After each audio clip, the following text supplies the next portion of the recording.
For advertisement, call 8125893028. Our Gmail maxtvtelugu@gmail.com. Hi hello నమస్తే, welcome to max TV. నేను మీ శివ.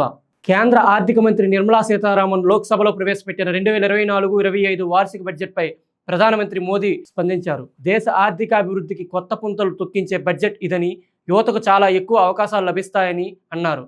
యువత నైపుణ్యాలను పెంచే బడ్జెట్ అని, సమాజంలో అన్ని వర్గాలకు సాధికారత కల్పించినట్లు చెప్పారు.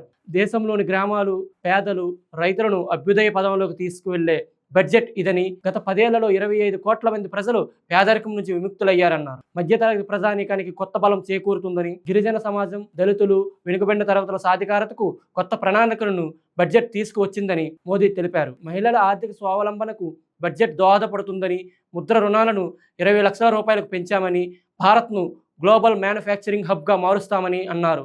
ఉపాధి కల్పన, రైతులు, యువత, మహిళలు, పేద, మధ్యతరగతి ప్రజల సంక్షేమంపై బడ్జెట్ ప్రధానంగా దృష్టి పెట్టిందని చెప్పారు. పన్నుల తగ్గింపు, టీడీఎస్ నిబంధనలను సరళతరం చేసేందుకు నిర్ణయం తీసుకున్నాం.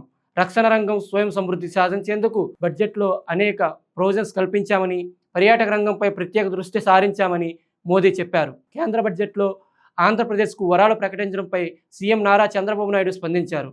మన రాష్ట్ర అవసరాలను గుర్తించి సాధారణ బడ్జెట్లో రాజధాని, పోలవరం, పారిశ్రామిక రంగాలతో పాటు వెనుకబడిన ప్రాంతాల అభివృద్ధిపై దృష్టి సారించినందుకు గౌరవనీయులు ప్రధాని మోదీజీకి, గౌరవనీయులు కేంద్ర ఆర్థిక మంత్రి నిర్మలా సీతారామన్జీకి ఆంధ్రప్రదేశ్ ప్రజల తరపున ధన్యవాదాలు తెలిపారు.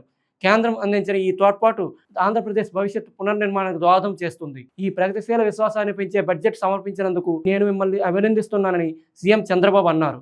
మరిన్ని అప్డేట్స్ కోసం చూస్తూనే ఉండండి మ్యాక్స్ టీవీ.